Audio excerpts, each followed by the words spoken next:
All right, in our last video, we discussed attaching your main element plus any protruding elements to your composition on your tile. We did not talk too much about smoothing or making it look finished. So one thing I want you to do as a next step is go in and finish up your tile in terms of making your attachments smooth. So as you can see, mine looks very rough. So there's a couple ways that you can do this.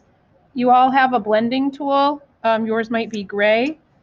You can take this blending tool on its side and just kind of go through and really smooth the tile into the object that you've attached. So I'm smoothing the object into the tile rather. So you can see what I'm doing there. If you're finding that that doesn't work that well, or you're having a hard time getting into the little nooks and crannies, you certainly can try your finger, but you also might struggle with that. A paintbrush dipped in water is a great tool for smoothing your edges. Don't get too much water in there, but that's a great way to kind of make things look polished. So I'll want to go around my whole tile and take care of that before I start doing any kind of carving or anything like that. Again, this will ensure that things don't pop off down the road, even though they might be staying now. Okay. The next thing I'll do after you've gone around and acknowledged, your seams, is you want to probably start carving and using your fingers to push anything down. So in my last video, I showed you I pushed this back. I actually pushed into the ears a little bit. I softened this and I softened my edges. But there's only so much you can do using your fingers. So now I want to start carving. So I've got my handmade carving tool, and if you don't know how to make this, watch the video that I've shared. It's got a large end, which is good for big areas, and a small end, which is good for more detailed areas. I also have my picture.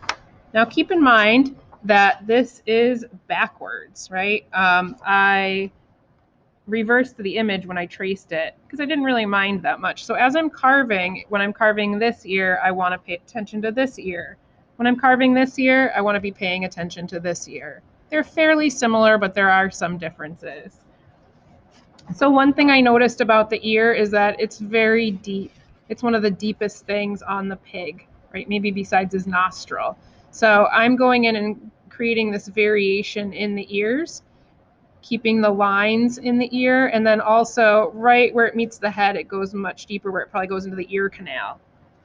So I'm going to keep this out, and I'm going to use my large carving tool. I've already started carving this a little bit.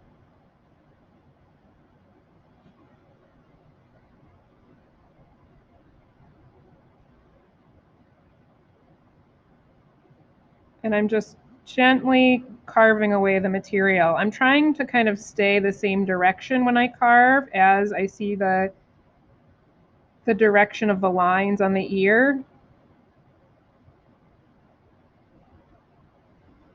Be mindful of how thick you've left your tile. If you have not left it very thick, then you aren't going to have much room to carve.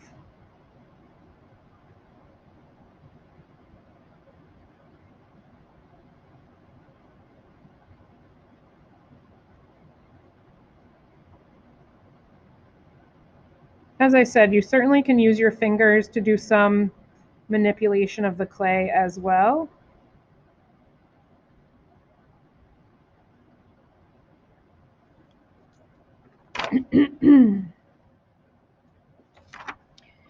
And then I'm going to use the finer tool to go in and create the depth that I see here in the ear.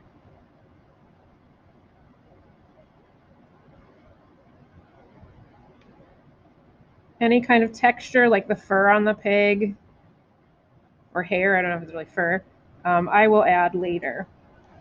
Some other areas that I am addressing besides the ear are I'm going ahead and softening the body here by carving a little bit. I'm carving here on the body and here, and then on the face as well, trying to create some roundness, and perhaps up here.